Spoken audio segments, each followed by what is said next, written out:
Well, thank you and welcome this afternoon. Lizzie Borden took an axe, gave her mother 40 whacks. When she saw what she had done, gave her mother 41. It originated as New England's crime of the century and burst onto the national stage, captivating the press and the American public. To this day, the Lizzie Borden murder trial remains one of the most famous in American criminal history, immortalized by that schoolyard rhyme to which many of you may have jumped rope. My three sisters did, I'm sure. I heard it all the time. A rhyme that has passed down through 6 generations. It didn't take long after Lizzie Borden was accused of murdering her father and stepmother, not a biological mother, stepmother, for the public to start obsessing over the case. Newspaper coverage began immediately after that hot August day in 1892 and centered on the fact that a reportedly prim, proper, church-going woman in Fall River may have brutally killed 2 members of her family with a hatchet. Lizzie's acquittal, found not guilty, in June of 1893 only stoked the public interest, an interest that has never died down. For 130 years, the Lizzie Borden mystery has given birth to a remarkable body of creative works: 2 operas, a ballet, novels, 8 plays, a film, a television show, 2 short stories, 4 poems, and popular songs. In 1975, there was even a made-for-television movie called The Legend of Lizzie Borden, which starred, as you just saw, Elizabeth Montgomery. How many of you remember her from Bewitched? Oh, yeah. Every teenager had a crush on Elizabeth Montgomery, every teenage boy anyways. You may remember her from the 1960s TV program, and here's a poster for Bewitched.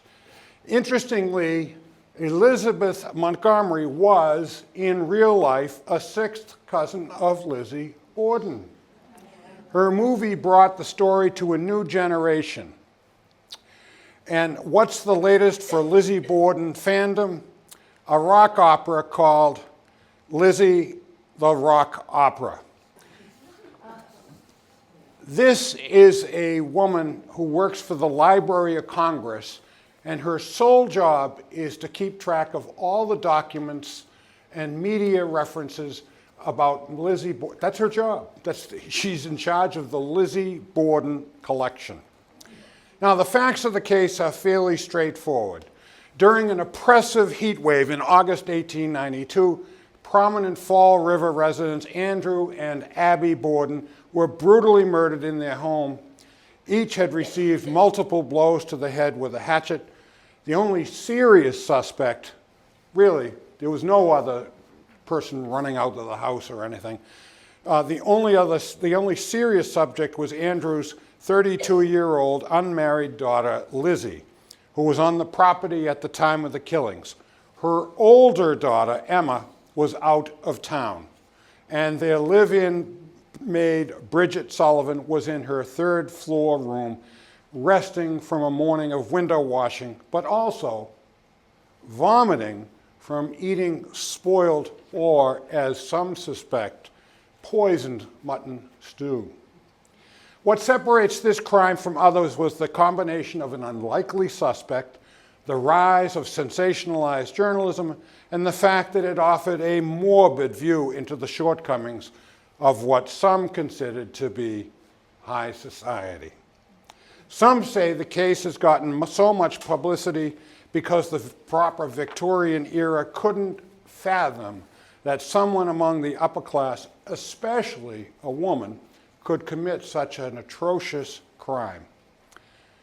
Lizzie Borden's case was one of the first trials in American history that both fueled and was fueled by mass market newspapers and magazines. In the Borden case, the prosecution and in turn the media used the trial to convey the fact that the wealthy are not exempt from unsavory and violent behavior. Lizzie's defense was in some ways a defense of upper-class society, an attempt to demonstrate that someone from her background could not have possibly committed such a brutal murder. That storyline made for good copy in newspapers, and the public ate it up.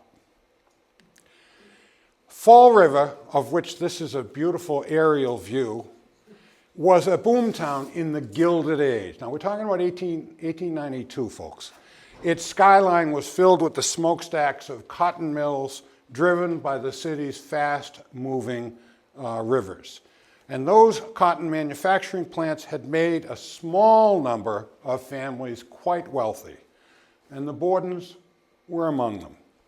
The well-to-do lived on the hill, above the rivers and in the coast in substantial mansions. And at the bottom of the hills, a teeming population worked at the mills. There are some men, and as they did in those days, they separated the women. The workers were heavily Irish, French Canadian, and Portuguese. A block from these factories lay the simple and austere house, of penny-pinching Andrew Borden, the father, his second wife, Abby, and their two grown daughters, one of whom was Emma and her younger sister, Lizzie, and the Irish maid that the sisters called Maggie, but that wasn't her name. Her name was Bridget. Maggie had been the name of the previous maid, but to the Bordens, they didn't really care what they called the help. To them, any Irish help was called Maggie. Imagine not even having a name. Lizzie Borden was no passive defendant, even though her murder was highly sensational. She was guilty of what we call parricide, which is comes from the Latin. It means the murder of your own parent or parents. Highly unusual. The only other public case that I know of is the Menendez brothers out in California. And that was so attention-getting because it was so unusual. Does anybody remember the Menendez brothers? Oh, yeah. Okay. All right. The twins. I wouldn't let them out. I don't know. Well, Fall River's influx of immigrants fueled the city's dynamic growth, and so too did it instigate a fear of immigrants. Sounds familiar? Xenophobia, which is a fear in the Greek of strangers or foreigners, whether it be today or a century ago, motivated many people to suspect that it was an immigrant who murdered Abby and Andrew Borden. The crime shocked Fall River and the nation for its sheer brutality. The murderer struck the victims at home, in broad daylight, on a busy street, 1 block from the business district. There was no apparent motive, no robbery, for example. Neighbors and passersby heard nothing. No one saw a suspect either enter or leave the Borden property. A week after the murder, a most disturbing twist rocked the case: the arrest of the 32-year-old daughter, who was an occasional, I should say lackadaisical, Sunday school teacher and treasurer of a mission group. Lizzie Borden, as I said, was accused of parricide. And here is the house in which the murder occurred. It's still there. We'll talk about it in a little bit. Rather modest. For those days, it was kind of a nice house, you know. The Borden family were one of the very first settlers of Fall River. In a sense, the extended Borden family owned Fall River and were its leading citizens. By the late 1800s, Fall River had become the largest cotton manufacturing center in the United States. The mills, banks, shipping lines were all Borden. And it is said that the Bordens took from Fall River, but gave almost nothing in return. There are no Borden libraries, no Borden museums, and no Borden parks. Well, let's talk about the family. The first one is Andrew Borden, seen here. Lizzie's father, who was actually one of the poorer sides of the Borden family. But with hard work and a miserly lifestyle, Andrew Borden eventually sat on the boards of directors at some of the Borden mills. He was an officer at several banks, and he owned a good deal of real estate, including the new massive red brick Borden block in downtown Fall River, shown here. Rather, don't forget, this is 140 years ago or so. That's a pretty impressive building.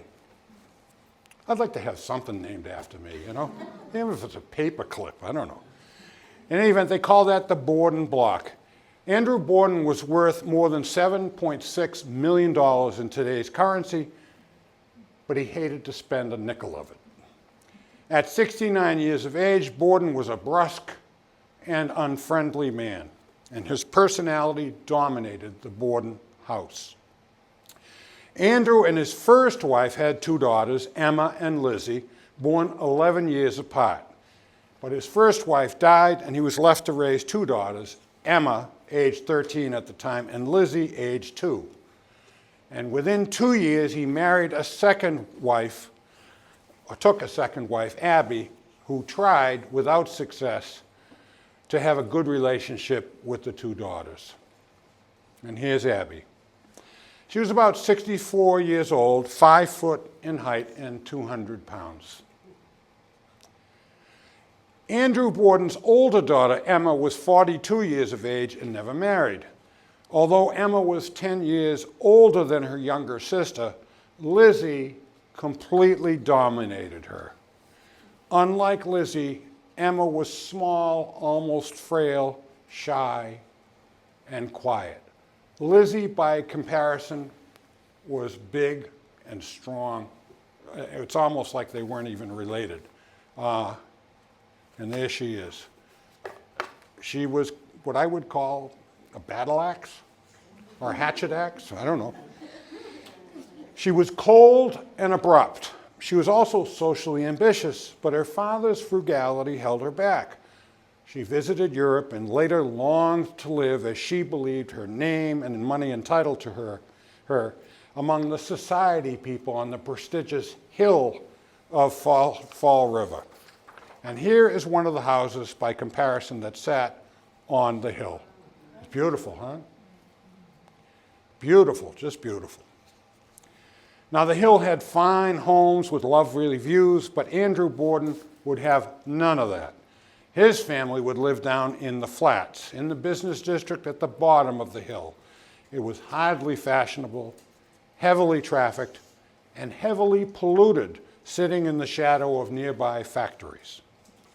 Lizzie Borden had friends, or really more acquaintances, who were single and self-supporting working women, teachers, school principals, and bookkeepers. But she didn't go off to a women's college as others did and never took a job. She taught some Sunday school classes, but then mostly just simply stayed at home. There wasn't much to do in that small house. She kept the treasurer's records for her church group, read magazines, and the newspaper.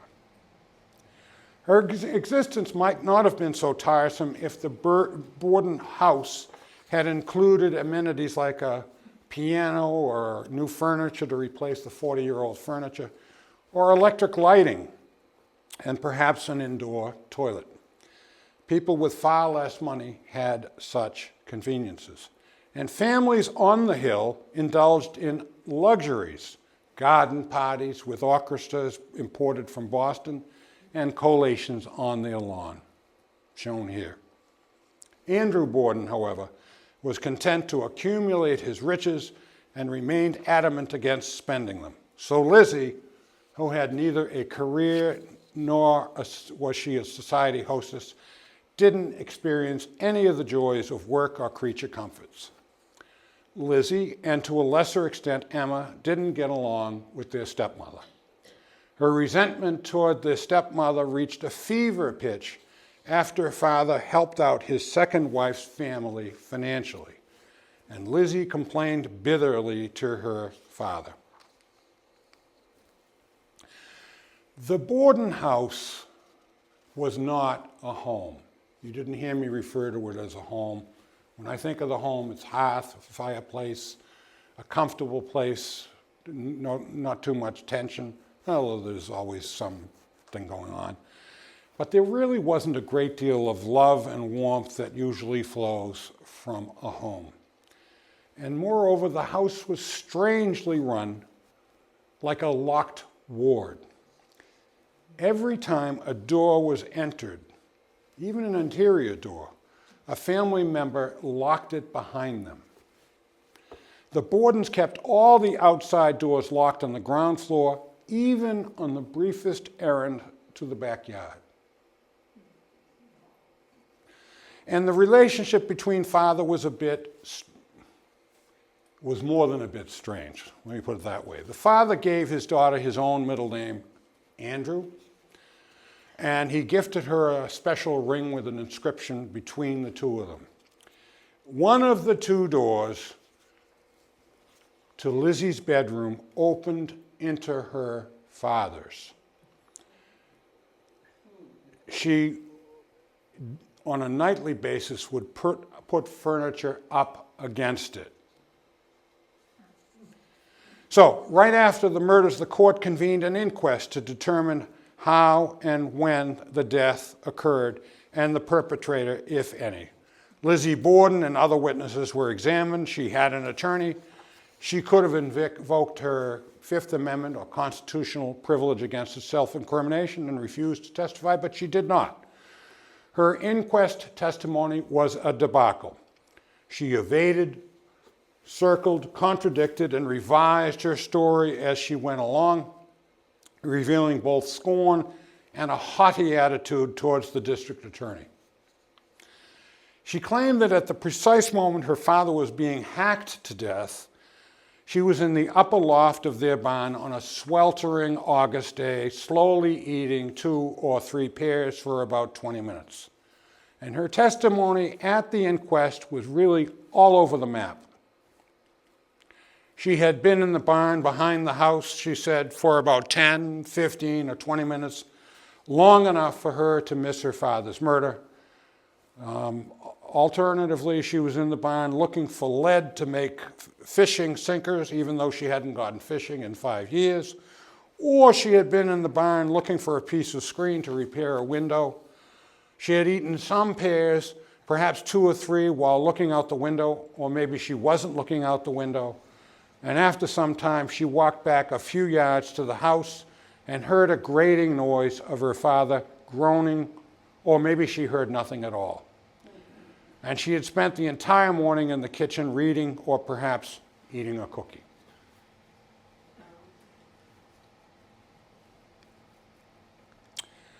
Okay, for those of you who have sensitive stomachs or minds, you can avoid this. I'm going to show you the decedents, both the husband and his wife. Mr. Borden's head bore 10 wounds. His body was found lying on the sofa in the sitting room. His wife suffered 19 wounds from blows, 18 on the head and 1 on the back of the neck. And here are the photos of Abby and Andrew Borden's skulls.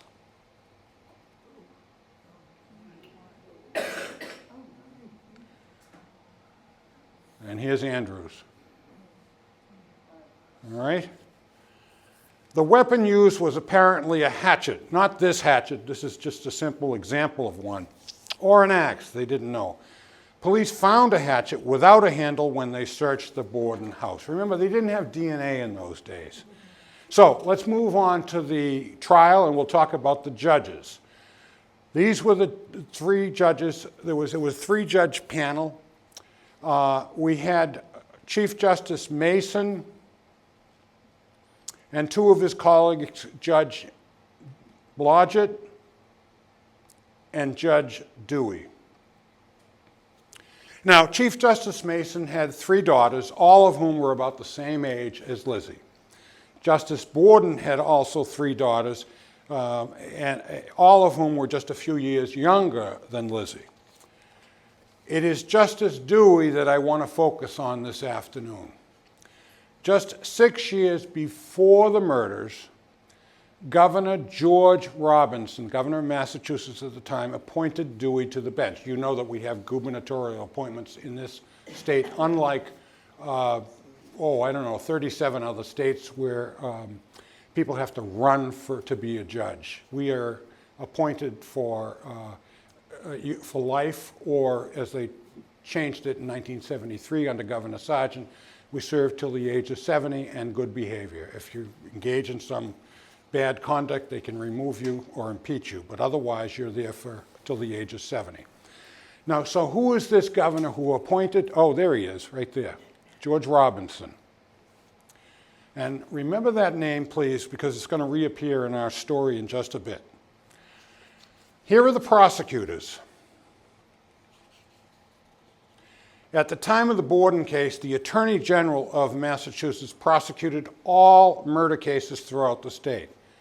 However, as Lizzie Borden's trial date approached and facing the clamor increasing from women's rights groups and religious dominations that were advocating strongly and vehemently for Lizzie Borden's innocence, being the prosecutor in this case seemed less appealing. So the Attorney General, who was named Arthur Pillsbury at the time, a politician, did what most politicians do best. He dove for cover. He claimed that his health would not permit him to participate. Instead, he directed the district attorney of Fall River, Hosea Knowlton, who you see there, to prosecute the case, to be assisted by the district attorney of Essex County.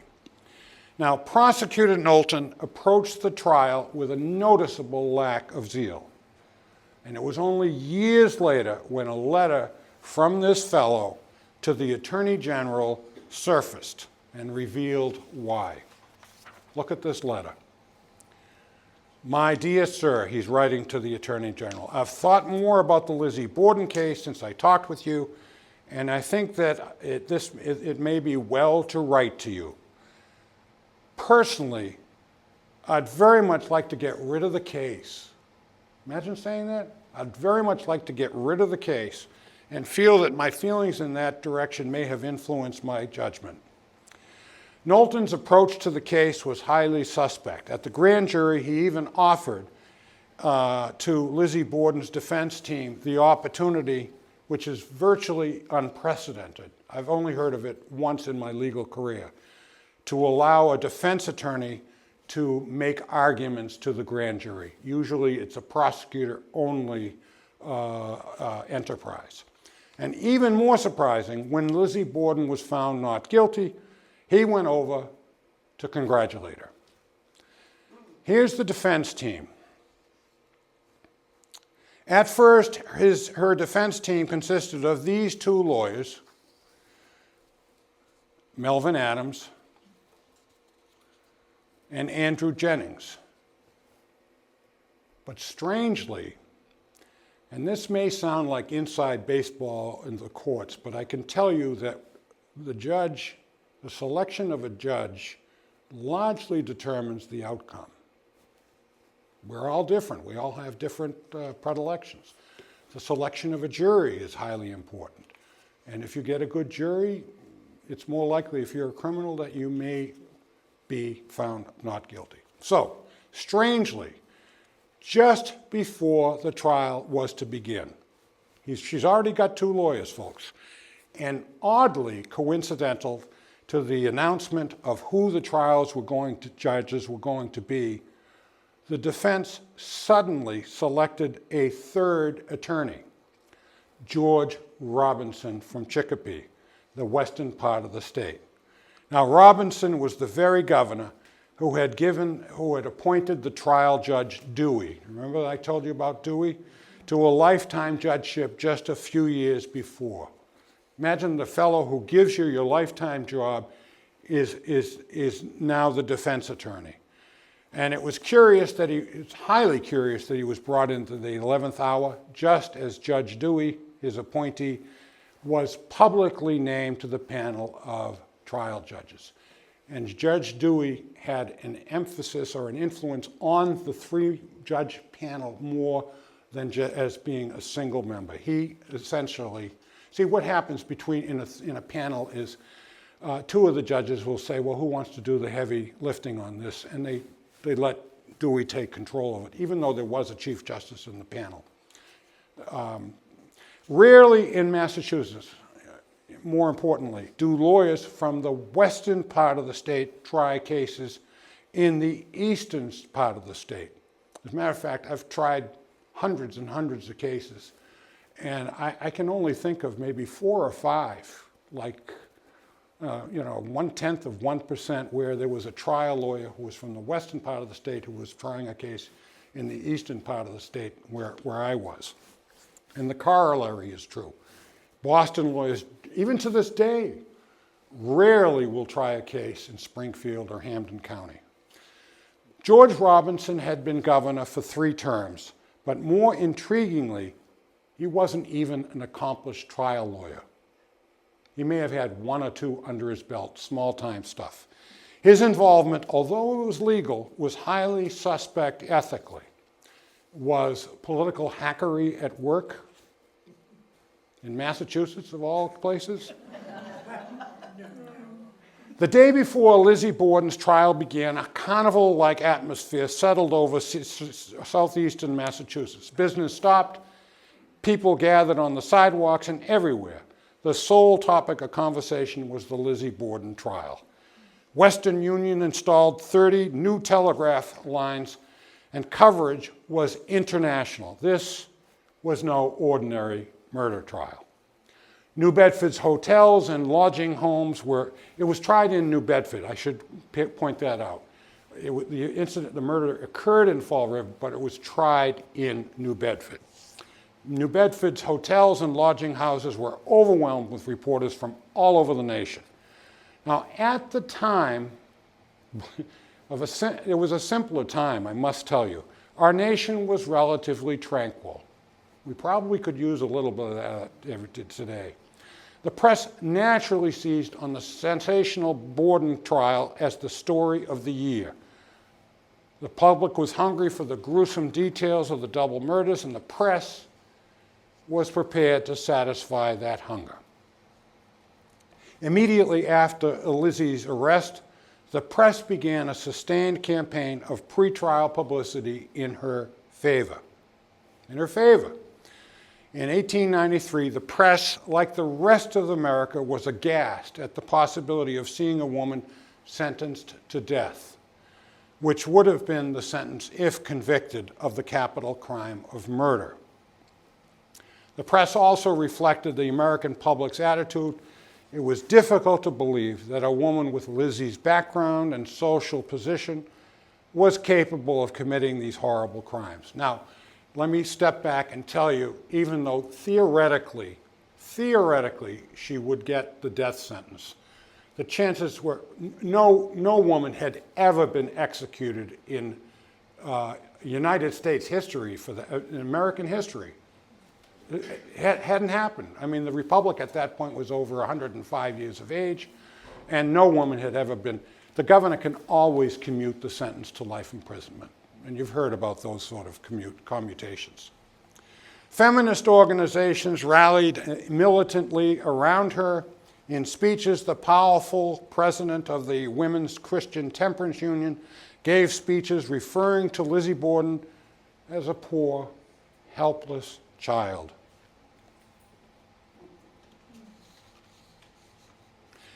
And Lizzie's occasional work for her church was rewarded 1,000-fold. 2 clerics sanctimoniously escorted her on each side of her into the courtroom every morning. Before the trial, the prosecutors and the police were scathingly denunciated in the press. The press portrayed Lizzie Borden as a frail woman, she was anything but, who was set upon by the police and prosecutors, which was not true. So, moving on to the trial, as the curtain rose at the trial of Lizzie Borden, the police and prosecutors wore black hats and Lizzie Borden wore a white one. Now, moving to the matter of poison. The prosecution tried to present substantial evidence to prove that on the afternoon of the day before the murders, Lizzie Borden had tried to buy cyanide, perhaps the deadliest of poisons, from two different drugstores.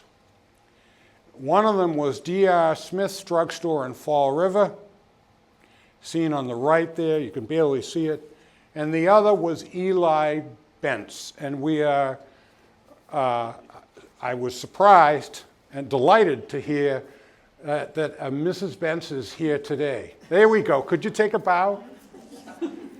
And could you tell us your relation to Eli Bent's, the druggist? He's my great-granduncle. And you have further relationship with Lizzie Borden, do you? Yes. Eli's brother was named Peter Bent's, who was in the Fall River Police. Okay. Peter's wife was Emma Rowena Macumber, who was Lizzie's second cousin. Oh my God. So, if you don't think it's the Massachusetts case, boy, right there, huh? So, druggist Eli Bent's was prepared to testify that Lizzie had actually come into his store and asked to buy the acid. Remember, it's the afternoon before the morning of the murder. But he told her that he didn't sell it without a doctor's prescription. Good for him. Borden told him that she had bought it there several times. It was a lie. Several times before, and he told her, well, my good lady, it's something that we don't sell unless by prescription from a doctor, as it's a very dangerous thing to handle. This evidence was offered to show that Lizzie Borden had a predisposition to kill on the afternoon before the murders. In short, premeditation was a necessary element in the state's burden.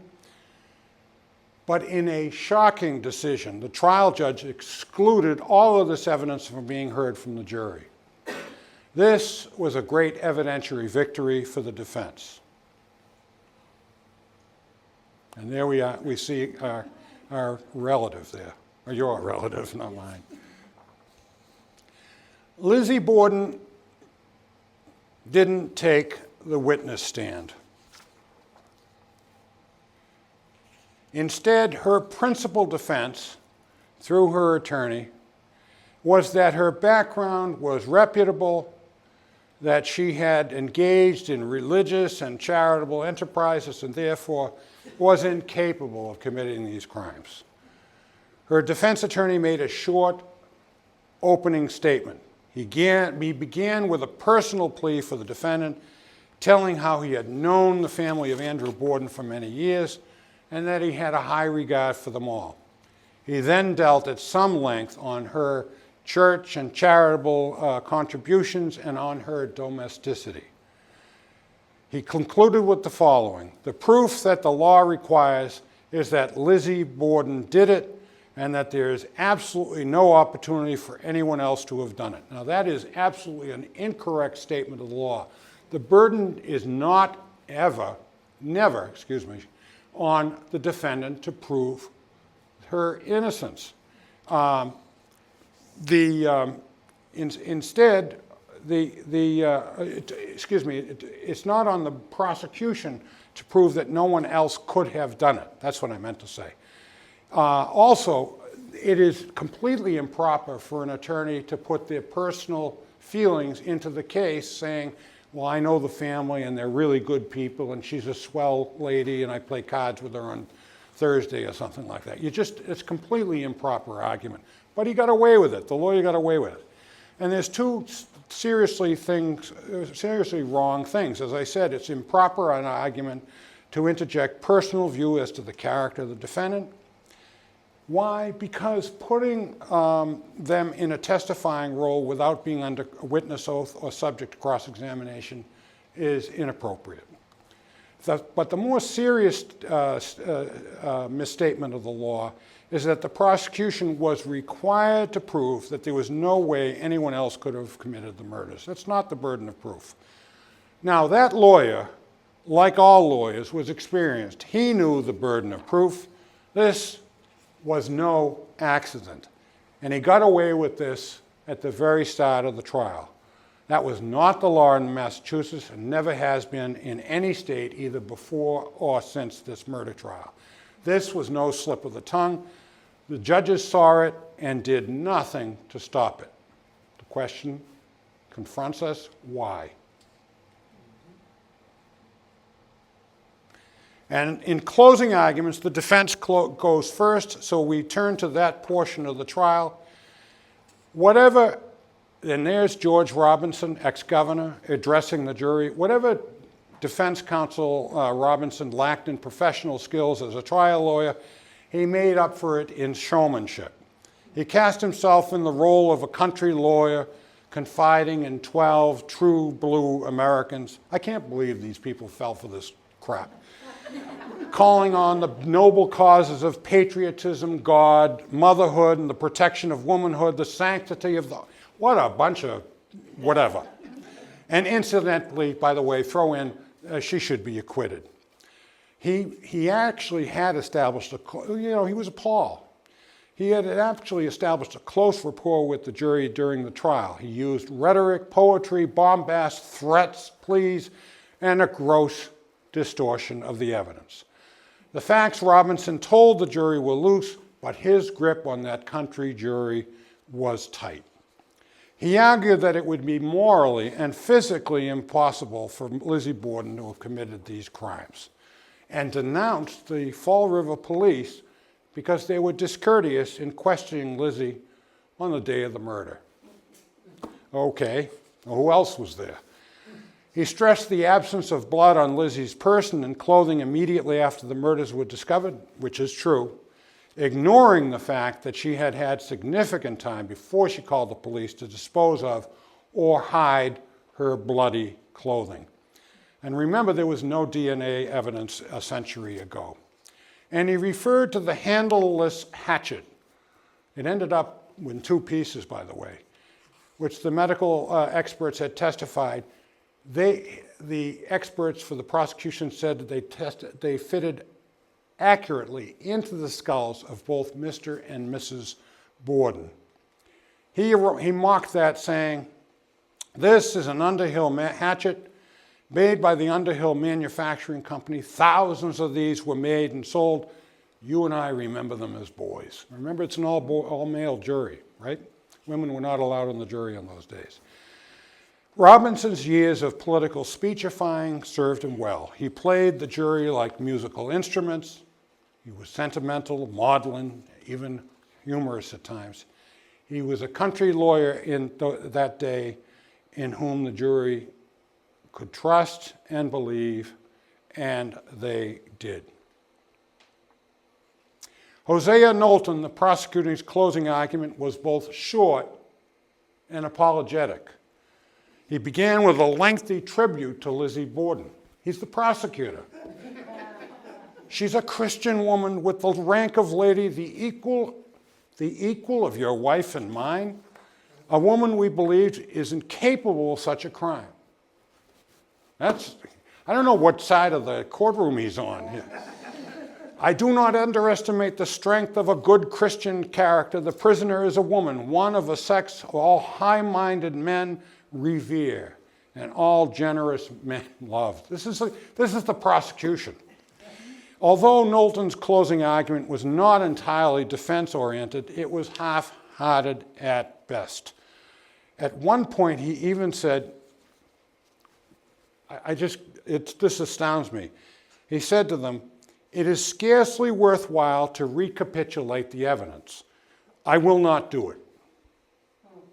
And now, when he said that, he surrendered the whole purpose of a closing argument. He said, "I'm not going to recap the evidence for you." Okay. Later on, towards the end of his argument, he made this astonishing statement: "I should be slow to believe Lizzie Borden killed her father. I hope she didn't." Geez, I'd hate to have somebody be my attorney. As to the hatchet without a handle, he stressed again for emphasis that the 3.5, he did emphasize that 3.5 blades fitted each wound. Okay, fine. After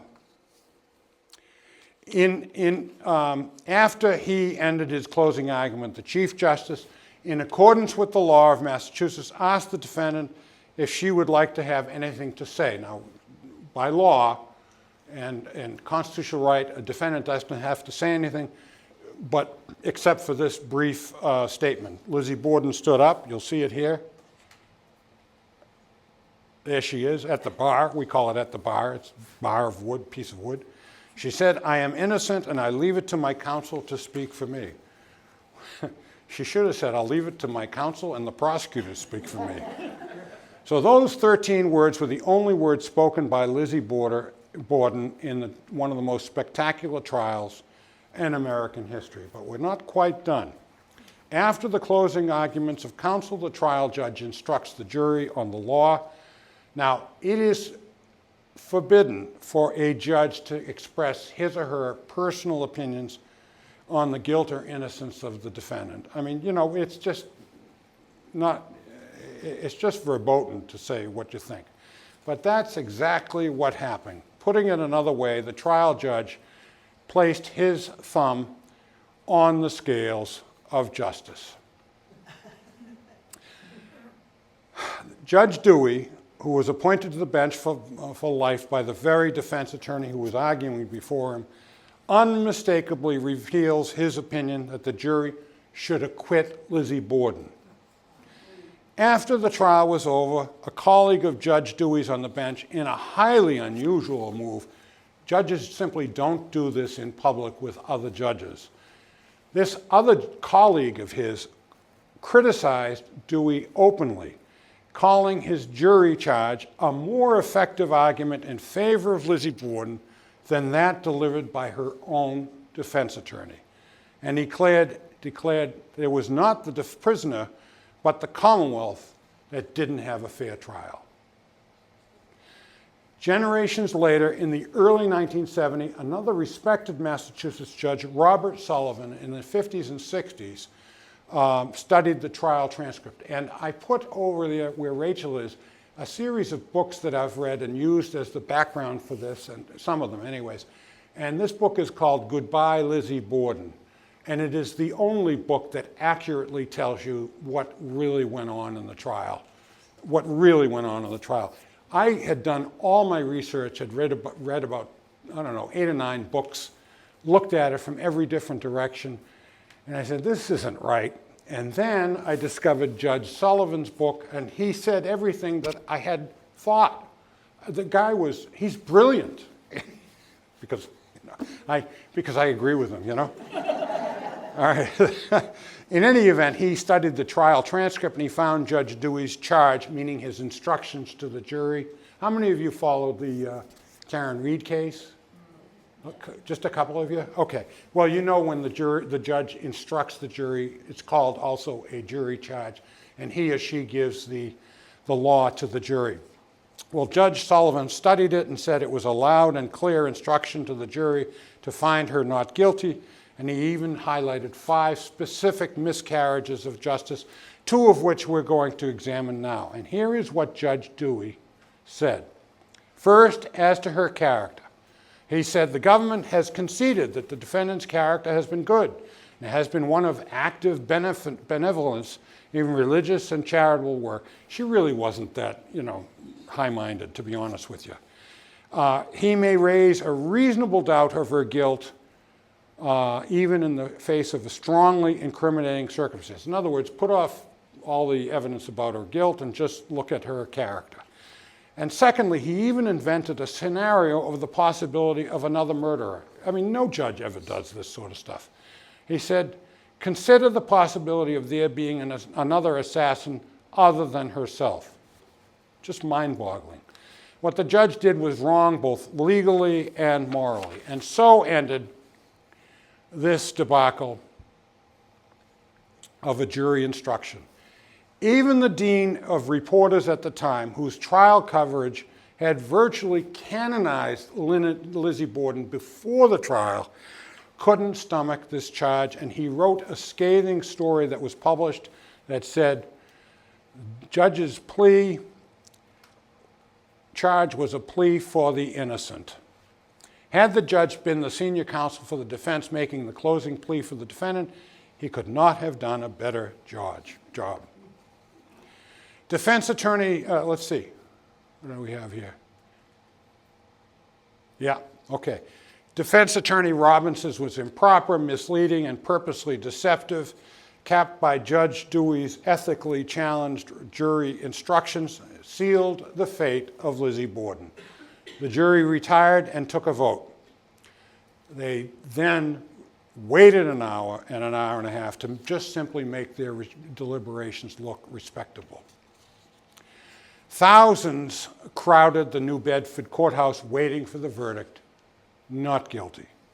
The verdict was rendered despite evidence that Lizzie Borden burned a dress, a blue dress, just a few days after the murders, a fact which was even admitted by the defense. And it is a dress that was only 10 weeks old, and that conduct in burning a brand new dress was completely inconsistent with the frugality of the Borden family. That blood was, everybody says, they think, stained with all sorts of blood matter. So there were a number of erroneous rulings. The exclusion of incriminating statements made by her at the inquest, held just 5 days after the murders. It was completely all over the map. And the exclusion of all evidence relating to the attempted purchase of cyanide on the afternoon before the day of the murder. Those significant evidentiary rulings were highly favorable to the defendant and delivered a staggering blow to any prosecution. Now, she's found guilty. Not guilty, excuse me, she's acquitted, sorry. Got it mixed up with a different case. No. Immediately after her acquittal, the nation's press rejoiced and hailed the jury verdict. Congratulatory messages flooded in, exultation reigned, and newspapers ran headlines like this: "A day of sunshine for Lizzie, back in her own home. Friends warmly welcome Lizzie home, and church and charity may claim her." Incredibly and irresponsibly, even Judge Dewey got into the act when he publicly declared, "I am perfectly satisfied with the verdict." Then a week goes by, and the press suddenly realized, well, if Lizzie didn't do it, who did? The irrationality of the situation finally dawned on people. Who did it? The press began to have second thoughts. The Providence Journal, which was the leading newspaper in the Fall River area at the time, ran a lead editorial that challenged Lizzie Borden. And they wrote, "There is no reason now for Lizzie Borden's silence. Let her speak." And suddenly, public opinion shifted wildly, a deluge of protest against the verdict. The responsible press swung into line with expressions of disappointment. Intelligent people reflected and were finally convinced that the verdict didn't make any sense. In a very short period of time, there was a phenomenal turnaround in public opinion. The two clergymen who had accompanied Lizzie into court every day now became objects of derision. And so too did former Governor Robinson, defense counsel. Public opinion soon coalesced. Acquitted as she was by the court system, Lizzie Borden was soon to be convicted in the court of public opinion. And now, as radio host Paul Harvey used to say, now we'll know the rest of the story. I used to love to listen to him. Do anybody remember him? Yes. Oh, what a wonderful voice. I had a dear friend. He was the best man at my wedding.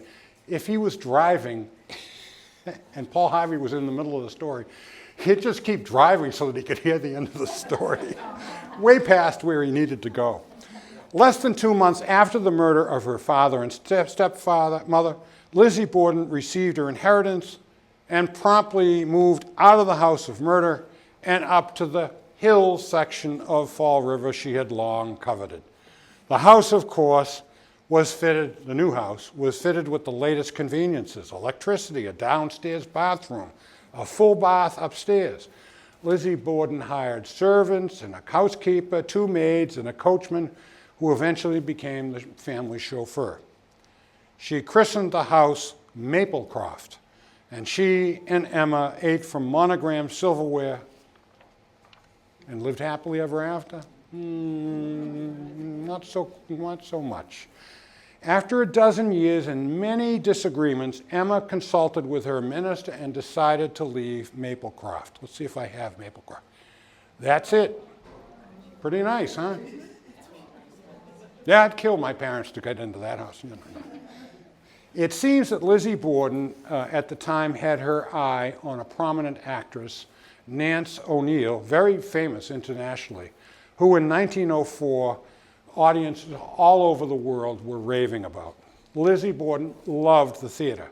She went to Boston twice a week, sometimes taking in 2 shows in a single day. And the actress Nance O'Neill triumphantly toured New England, and Fall River, and Lizzie Borden she was smitten with her, and dashed off a fan letter asking her for a meeting. They met, and the actress was captivated by Lizzie Borden, and when her whole troupe played in Fall River several months later, they dined afterward at Maplecroft. And Lizzie Borden finally had her catered affair on the hill, complete with palm trees and an orchestra. She died on June 1, 1927, at her home at Maplecroft, almost 4 years exactly after her acquittal. Perhaps as evidence of the public's enduring fascination with this case, think about this. This afternoon, at this very moment that I'm speaking, the Lizzie Borden house on 2nd Street in Fall River is open for business. It offers 90-minute house tours from 10 to 4 daily and ghost tours from 7 to 9 each evening. You can even book an overnight stay in any of the 6 rooms. Isn't that beautiful? You can book an overnight stay in any of the 6 rooms at the house, 2 of which contain the bodies of Lizzie's parents, and a third you can stay in the accused murderer's bedroom for $272 a night, and for $30 more, they'll throw in an official Lizzie Borden axe.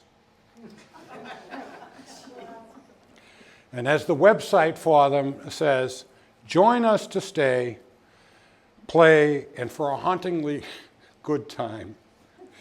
According to the Borden's house manager, last year's visitors came from far away as Australia, Japan, New Zealand, and Deutschland. So, in sum, this was a case that should never have been lost. We have to wonder whether defense attorney's sudden addition of George Robinson, a Western Massachusetts lawyer, for the legal fee paid up front of $25,000. Now, you can imagine how much that it was in those days. It was after the selection of the trial judges was announced, and the bizarre evidentiary rulings and jury instructions given by his judicial appointee, Dewey, were an example of Massachusetts hackery at work. And I'd be remiss if I didn't share with you a picture of my grandson, which we're going to see in a moment. Oh, here we go. Am I going the wrong way? Yeah. Oh my God.